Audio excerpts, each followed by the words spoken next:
Kia ora te iwi e haere ake nei I te Karere, ko te kino e hua ake ana I te pākawa ota, me te pāwheratanga o te papamoana, e tahi o ngā whāinga tuatahi a ngā kākāriki, hei wero mā rātou, I roto I tā rātou kaupapa here hou. E hiko ana te rohe o Rotorua I te wairua mā koha o Matariki. Kei te kia e rātou ko tēnei wiki nei, ko Matawiki. Ko Maia Marshall-Amai o ngā tiawa me tūhoi, te Māori tuatahi kia toa, I roto I te ao HYROX mo te Wāhanga whaikaha I Huiterangi.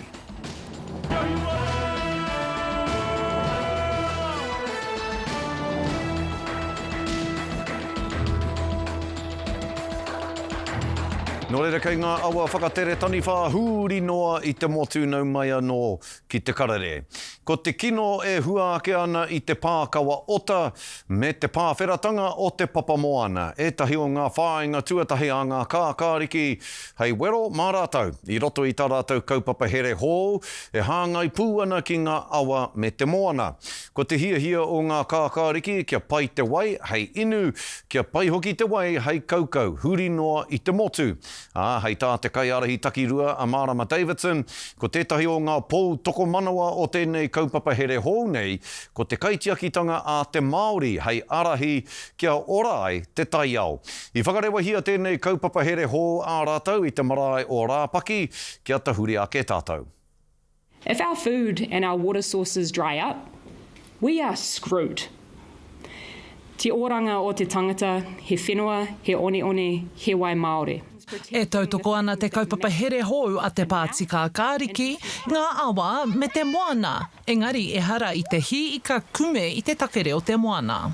The Green Party's policy package, Drink, Swim, Fish, will reverse the commercial assault on our rivers, lakes and oceans and ensure abundance for all of us. Nō tēnei rangi whakarewahia e te Pātika Kāriki tā rātou kaupapa here hou, arā ko Drink, Swim, Fish, ki te whare o wheke Rāpaki marae. E ai kia Marama Davidson, e ko tahirau mano ngā tāngata e pāngia ana e te māwiwitanga nā te kore haumaru o te wai. Ko tētahi o ngā tino takahi, pērā ki te whakaiti o ngā Tūrei kaitiaki ki te whakamana I te mauri o te wai. Pērā ki ngā moana ai, pērā ki ngā awa hoki. Me te tuku atu o ngā whenua conservation, ngā whenua taonga, o rātou hiahia ki te tuku atu ngā whenua taonga, o rātou hiahia ki te huaki ngā whenua taonga ki ngā kaporeihana hoki. Ko era etahi o ngā tino takahi o te nahinara ki te taiao.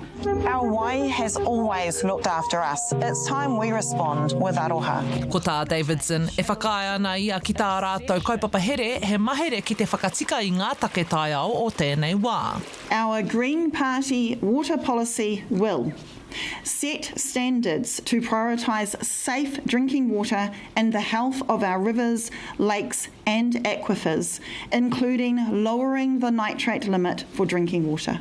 We will phase out synthetic nitrogen fertiliser and have fewer cows to improve the health of rivers and drinking water quality. And we will phase out destructive fishing methods, including bottom trawling on seamounts, set netting and dredging. Hā kua ngā standards o te ao, ko ngā standards mō ngā mokopuna te mea nui. Mena pai ki te inu, mena pai ki te kaukau, ko tērā ngā wāriu o Aotearoa, ko tērā ngā wāriu o ngā hapori o ngā mana whenua hapuiwi hoki. Ko whakarewa ina tēnei kaupapa here e te Pātika Kāriki I muri mai e tahi atu kaupapa here kua puta. Mēnā ka whaiwāhi te Pātika Kāriki ki te kāwanatanga, ka uru tēnei kaupapa here ki te hōtaka ture a te kāwanatanga. Hora Kairangi Nicholas, Tahu News. Hoi nō rei te iwi, ko tā tātou manuhiri tōranga pū I tēnei rā, ko Hūhana Linden, no te ropu kākāriki, tēnā koe e te tuahine. Tēnā koe te tungane, te manahau, tēnā no tātou katoa.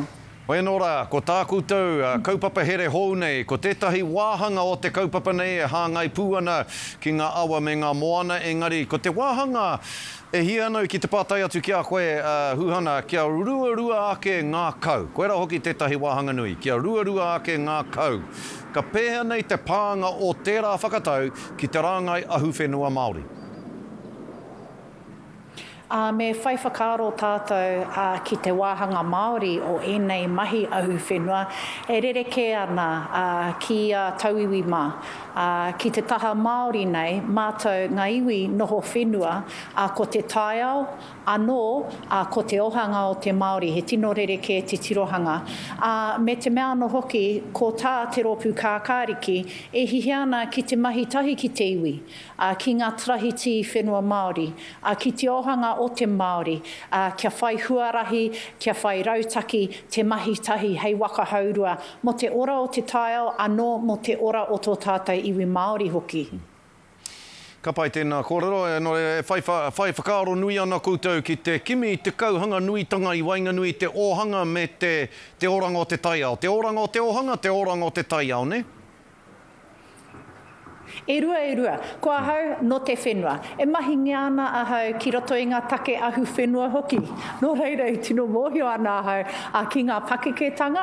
Anō me pēhea te iwi Māori e mahi tahi ki tā te taiao hoki hei kai tiaki. Engari ko tētahi mea nui me pēhea te whakapakiri me te ora o tō tātou iwi whai pānga ki nei whenua taurikura o tātou. Tika marika tēnā kōrero huhana, kei roto koe i te ao ohanga e mahi ana, kei roto koe i te ao whakarauora taiao e mahi ana no reira. Ko koe mohio ana ki ngā taha e rua me pēhea hoki te kimi i te kauhanga nuitanga e kōrero hia nei. Matariki i tēnei wiki huhana, kei hea koe i te roanga o tēnei wiki whakahirahira nei, o tira i te roanga o Matariki i tēnei tau. Tēnei wiki, tēnei marama e whakanui ana i a puanga me Matariki, kei konei a hau ki roto i taku iwi. Tēnei wā tonu, kei runga i te marae o tangi te roria, ki roto i te riu o te parawhau, e mihi poroporo aki nei ki tētahi o ngā kuia rongonui, o te takiwa o Whāngarei, ko Kohu Diamond, ara no te whānau tito, ngari ina nahi i te taha o Ngāti Hine, mō tō mātou hautapu, ki runga i o Tīria, hei te mutunga o tēnei wiki, kei whangaroa hau ki taku iwi. Te mahi tahi me te tautoko, i te hihia o te iwi kāinga ki te whakanui i tēnei tauhau Māori hoki. Kārawe. E mohionau ko te hauora hoki tētahi kaupapa e tata ana ki tō ngā kauhanga no te taiao, te ohanga engari, ko te hauora anō rā hoki. Ko puta te kōrero i te hohipera o Waikato mo te tangata i mate i te wāhanga ohotata o te hohipera i aia e tatari ana i te iwa haora huhana, kia kitea ia e tētahi, kia whinatia rāne ia e tētahi. He tohu anō pēr tēnei o ngā raru nui ki te punaha hauora o tēnei whenua nera, pēhe o whakaaro. E aroha ana ki te whānau i te tuatahi, anō ki ngā kaimahi o te hohipere o Waikato me te hāpori i noho i taua wātonu. Engari me he mea ka titiro ki tēnei take a whānui nei e pāna ki te pūnaha hauora, he nui ngā raru. He nui ngā raru ki te taha o ngā kaimahi, he nui ngā raru ki roto i te taha ratonga, roto i te hāpori, anō ka titiro, ka kite i tēnei mea, he hua nā te kore whai whakaaro ki te tangata me tōnā ke whānau, me pēhea te noho haumaru o te tūroro ki roto i tēnei pūnaha hauora nei. Nō reire tino arohana, engari ka pēhea tātou e ako i tēnei rironga nui i te hohipere nei, kia kite whānui ki roto i ngā hohipere, anō haha te rongoa mo te apōpō. Me pēhea tātou e awhi ana i ngā kaimahi, anō mo te taha rawa, kia orai tēnei mea te hauora o tō tātou iwi. Tino pai rawa atu huhana e mihi ana ki a koe, ko ia kei a koe, anei te mihi nui ki a koe i tēnei wā Matariki. Ngā manaakitanga ki a koutou ko tō whānau. Tēnā koe huhana. Tēnā koe e tēnā no tātou katoa. Ka pai e korero ia mo Matariki, e hiko ana te rohe o Rotorua i te wairua mā koha o Matariki. Kei te ki e rātau. Ko tēnei wiki nei ko Matawiki. He Hākari hoki tētahi kaupapa nui i tēnei wiki nei ki roto o Rotorua. Ko ia pū hoki ko te hia kia whakatairanga tia ake te nui o tēnei mea o te hautapu, te nui o te kaitahi, te nui o te piritahi i te wā o Matariki. Anei rā te pūrongo a Maia Marshall-Amai no Aukaha.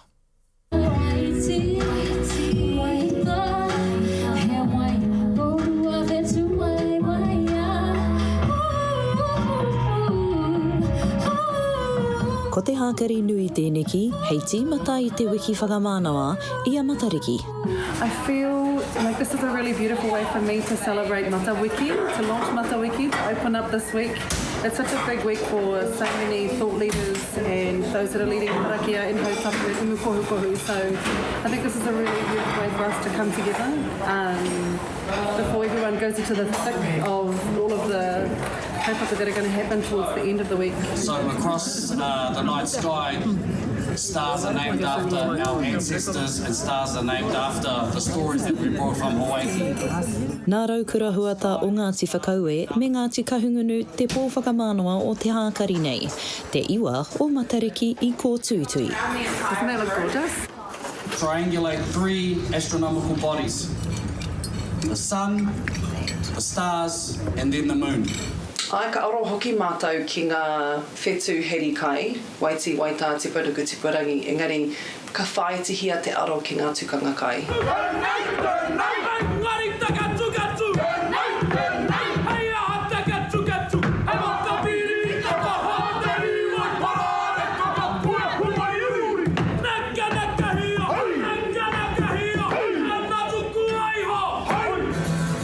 Nā te wairua o ngā ritenga Māori i tēnei ki tātairanga, e whakanui ana i te kai me te kōrero. Mena e noho rāwaho ana tētahi urei o tōnā ke kāinga, ko te kai tētahi wāhanga e māmato uru ki o pūrākau ki tō marae.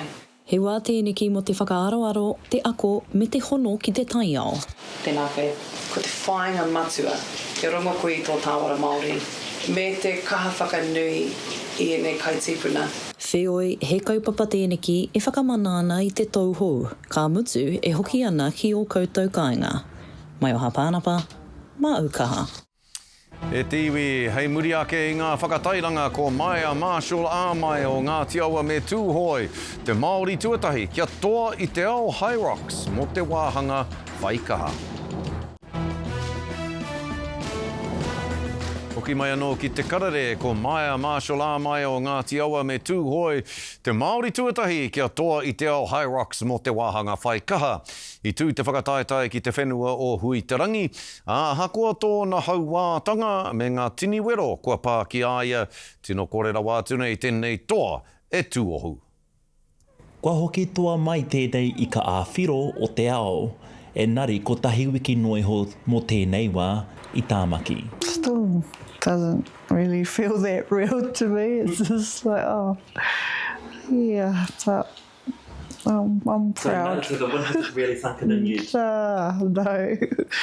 Me whakanui a kā tika ki tāna tino kai wātakarihi me te miti. It's hard. It's not easy. What keeps you motivated? Probably just because I'm stubborn, eh? Come on, Mai! I roto noiho i te toru wiki ka uru atu a Maia Marshall-Amai, mai reira ka eke atu ia ki te taumata o nā toa. Yeah, even when I feel like I'm dying and in so much pain, I still just push through it and don't use any of those as excuses not to show up or turn up. Yeah. Tuia hoki te kaipara whaikaha tuatahi i toa i ngā whakataetai o te ao i HYROX ki Sweden. She wasn't going there to muck around, and so her goal was to beat her personal best. And then I said, yeah, what's your real goal? Which goes, yeah, but in my heart I'm going for number 1. He mana kai ia taona nāna iriro. Aha kua hoki nā ua tana mōna i nā tau. They found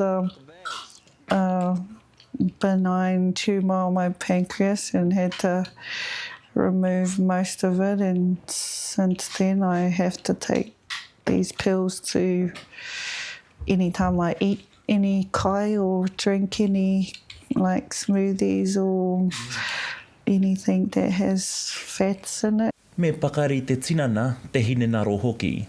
Imagine what that's going to do for her confidence. And inspiring others. Exactly. And so I believe that we need to get her there.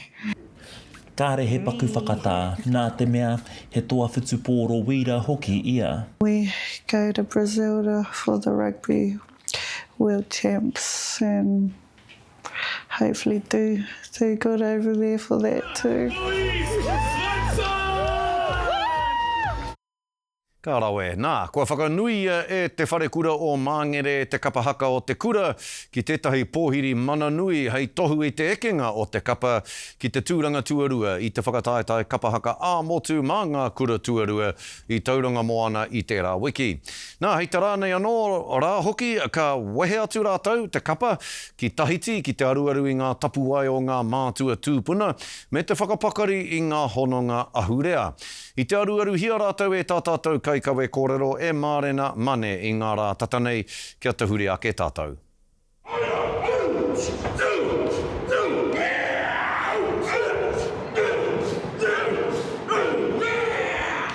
Kua hoki mai anō ngā pīwai waka ki tō rātau kōhanga, ka hiki ake te wairua o te kura i tō rātau hoki ngā tanga mai.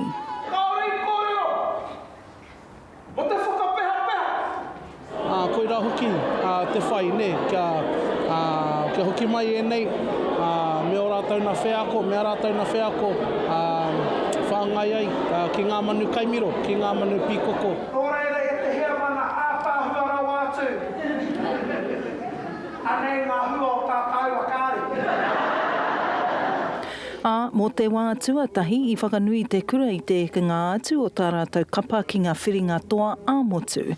He wā whakahirahira i kawea ai te whakapeha-peha o ngā tauira o mua, ngā whānau, me te hāpori whānui o Māngere. Pākato katoa te nākau ki te a rātau, me te hokinga mahara o itoho nā waiata, tērā i tikuna rā o te waiata āringa, ko te kuia, ko te whaiara hema tēmara, tērā mau maharatanga mō taua waiata o Nehera.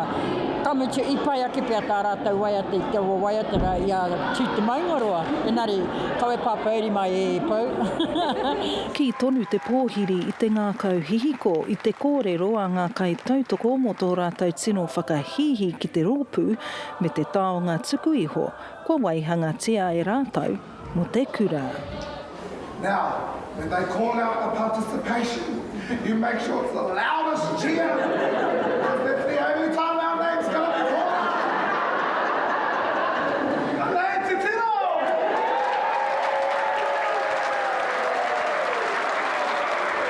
Kāti ngā koutou, I eke ake ki tēnei kapa.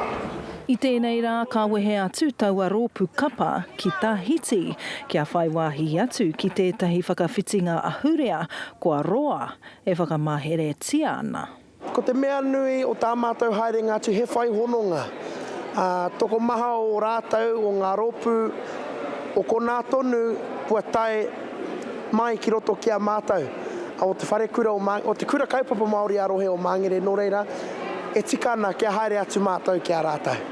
E hara tēnei whakawhitinga i te harenga noa, engari he hononga anō ki ngā ara tuku iho o ngā tupuna, e whai ana i ngā tapuai o rātau i hoe mai i Tahiti ki Aotearoa. Hei hikoe ana mātou ki runga te whenua o tō mātou tupuna, ko tērā te mea tēno harikona mātou, me mahi e whakawhanungatanga ki o mātou whanunga i reira, me piki haere te ihi me te wana o tō mātou rangatira mō mātou mokopuna. Kei a rātau te rangatira mō apopo, anei te hikoe i a rātau. I te taho o tō rātau tupuna, te taho o rātau whānau i reira i Tahiti. I Aotearoa kapahaka e eke ana ki tō rātou wakarererangi e hara i te mea ko ā rātou whakatutukitanga anake e kawe ana e rātou. Engari ko ngā wawata, te whakahihi me te whakapapa tonu o māngere katoa. Mārena mane, te karere. Apai tēnā pūrongo. Mārena, hoi anō rei tiwi hei muri ake i te whakatāpoto ka tirohia ngā huarere o te wā. Kia mau tonu mai. Ki hoki mai anō ki tā tātou hōtaka kia te karere anei e whai ake nei ko ngā tohu huarere.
Tātou kohinga kōrero mō tēnei rā, pō nui a pōpō e karema State of Origin whakamutunga, fū ka pai hoki tā Belgium tūraki i Amerika i te whakataetai ipu poiwhana o te ao i te rānei, kai toa tānara raki.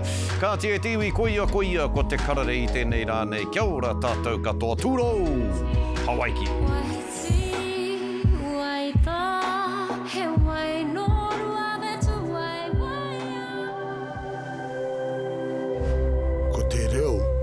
Te take.